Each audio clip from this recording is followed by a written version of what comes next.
Hi friends, welcome back to my channel Ganga Bhavani life style. మరి బగబగలాడే వేసవకాలం వెళ్లిపోయి చిటపట చినుకలతో చల్లగా వర్షాకాలం అయితే స్టార్ట్ అయిపోయింది. మనకి ఈ వర్షాకాలం ఎంత హాయిగా ఉంటుందో అలాగే బట్టల విషయంలో కొన్ని ఇబ్బందులు ఎదుర్కొంటూ ఉంటాం.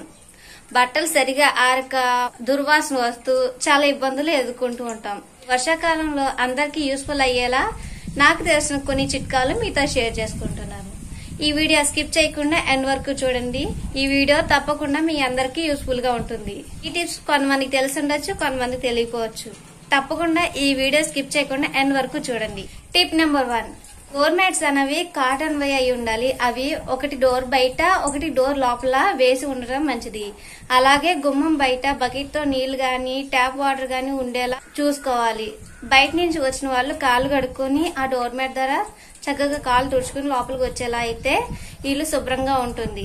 టిప్ నెంబర్ 2, మనం బట్టలు ఎంత బాగా ఉతికినా సరే వర్షానికి చక్కగా ఎండక బట్టలు అనేవి వాసన వస్తూ ఉంటాయి. అందుకని బట్టలు ఉతికిన తర్వాత జాడించే నీళ్ళలో కంఫర్ట్ వేసి జాడించి ఆరబెట్టినట్లయితే మంచి వాసన వస్తూ ఉంటాయి. టిప్ నెంబర్ 3, ఈ వర్షాకాలంలో బట్టలు ఆరక దుర్వాసన వస్తూ ఉంటాయి. అందుకని బట్టలు ఉతికి జాడించేసిన తర్వాత బకెట్ నీళ్లలో డెటాల్ వేసి ఆ నీటిలో జాడించి ఆరబెట్టినట్లయితే బట్టలు వాసన రాకుండా చక్కని మంచి స్మెల్ తో ఉంటాయి.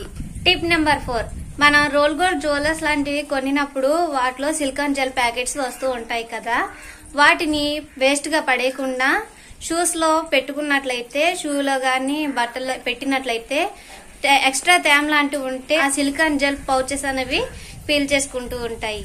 అప్పుడు ఆ షూస్ అవి పొడిగా ఉంటాయి. టిప్ నెంబర్ 5, మనం బట్టలు ఆరబెట్టుకోవడానికి టెర్రస్ పైన రోప్స్ అనేవి కట్టుకుంటూ ఉంటాం కదా, అలాగే ఇంట్లో కూడా మనకి అందుబాటులో కిటికీలకి వాటికి చక్కగా తాడు లాంటివి కట్టి ఆరబెట్టుకోవచ్చు. కాకపోతే అవి ఫ్యాన్ కి తగిలేలా ఉండకుండా ఉండడం మంచిది. మనకి తాడు అందుబాటులో లేకపోతే పాత జార్జెట్ శారీస్ అయితే ఉంటాయి కదా, బారుగా కట్ చేసి చక్కగా మెలిచుట్టి కట్ తాడులా ఉపయోగించుకోవచ్చు.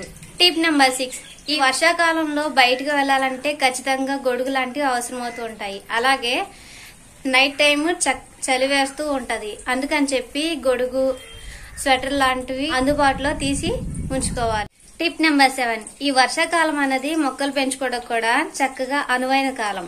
అందుకని చెప్పి మనం ఎండుమిరపకాయలు కూరలో వాడుతూ ఉంటాం కదా, ఎండుమిరపకాయ గింజలు తీసి చక్కగా మట్టిలో వేసినట్లయితే అవి చక్కగా చిగుర్లు వస్తాయి. అలా మనం పచ్చిమిర్చి మొక్కల్ని ఇంట్లోనే పెంచుకోవచ్చు. అలాగే మెంతుల్ని, ధనియాలు లాంటివి మట్టిలో వేసి ఇంటి దగ్గర ఆకుకూరలు అనేవి చిన్న చిన్న డబ్బాలు వేసి పెంచుకోవచ్చు. టిప్ నెంబర్ 8, ఈ వర్షాకాలంలో దగ్గు, జలుబు, థ్రోట్ ఇన్ఫెక్షన్ లాంటివి ఎక్కువగా వస్తూ ఉంటాయి కదా, అందుకని చెప్పి అల్లం, యాలకులు చక్కగా దంచి టీలో వేసుకుని మరిగించి తాగినట్లయితే, అలాగే వేడి నీళ్లు వేడివేడిగా చక్కగా గోరువెచ్చగా తాగినట్లయితే థ్రోట్ ఇన్ఫెక్షన్ లాంటివి, దగ్గు, జలుబు లాంటివి మన దగ్గరికి రాకుండా ఉంటాయి.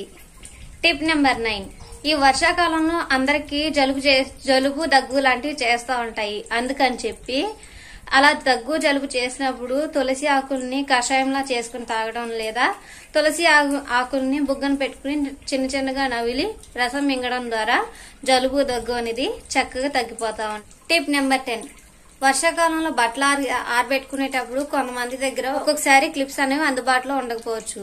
అందుకని చెప్పి ఇలాంటి కూల్ డ్రింక్ మూతలకి సగం వరకు కట్ చేసుకుని ఆ దండంకి గుచ్చి ఇలా పెట్టుకున్నట్లయితే క్లిప్స్ లా బాగా యూస్ఫుల్ గా ఉంటాయి. ఈ టిప్ అనేది ఎవరి దగ్గర అయితే ఒక అందుబాటులో క్లిప్స్ అయితే ఉండవో వాళ్ళకి బాగా ఉపయోగపడుతూ ఉంటుంది. టిప్ నెంబర్ 11, నాఫ్థలిన్ గోళీలను అలమారులో బట్టల మధ్యలో అక్కడక్కడ ఉంచినట్లయితే దుర్వాసన రాకుండా మంచి స్మెల్ తో ఉంటాయి. టిప్ నెంబర్ 12, ఈ వర్షాకాలంలో ఇంట్లో దోమల బెడద ఎక్కువగా ఉంటుంది. అందుకని చెప్పి గుగ్గిలం, సాంబ్రాణి లాంటి వాటితో ఇంట్లో ధూపం వేసుకున్నట్లయితే ఇంట్లో ప్రశాంత వాతావరణంతో పాటు దోమల బెడద కూడా ఉండదు. టిప్ నెంబర్ 13, ఈ వర్షాకాలంలో ఈగల బెడద కూడా ఒక్కొక్కసారి ఎక్కువగా ఉంటుంది. అందుకని చెప్పి ఎక్కడైతే ఎక్కువ ఈగలు ఉంటాయో ఆ ప్లేస్ లో ఫినాయిల్ లేదా లైజాల్ వంటి ఫ్లోర్ క్లీనర్స్ తో ఆ ప్లేస్ లో కలాబ్ లాగా చల్లి క్లీన్ చేసేసినట్లయితే ఈగల బెడద ఉండదు. టిప్ నెంబర్ 14, ఇది చాలా ముఖ్యమైన టిప్. ఎందుకంటే ఈ వర్షాకాలంలో అక్కడక్కడ ఎక్కువగా నీళ్లు నిలబడిపోతూ ఉంటాయి. మనం నిద్ర లేచిన వెంటనే ఎక్కడైతే నీళ్లు నిలబడిపోయినాయో ఆ నీటిని త్వరగా పారబోసేసేయాలి. లేకపోతే ఆ వాటర్ లో, అలాగే టబ్ లాంటి వాటర్లో కూడా నీళ్ళు ఎక్కువ పట్టుకుంటూ ఉంటారు. నీళ్లు నిలవగా ఉన్నట్లయితే, టబ్ లాంటి వాటిలో కూడా నీళ్లు నిలవ ఉన్నట్లయితే ఆ ప్లేస్ లో దోమలు గుడ్లు పెట్టి దోమలు ఎక్కువగా పెరిగిపోయే అవకాశం ఉంటుంది. మరి ఇప్పటి వరకు చెప్పిన టిప్స్ లో మీకు ఏ టిప్ యూస్ఫుల్ గా అనిపించిందో కామెంట్ చేయండి. ఈ వీడియో మీకు నచ్చినట్లయితే లైక్ చేయండి, షేర్ చేయండి అండ్ మా ఛానల్ ని సబ్స్క్రైబ్ చేసుకోండి. మరొక మంచి వీడియోతో మీ ముందుకు వస్తాను. Thank you.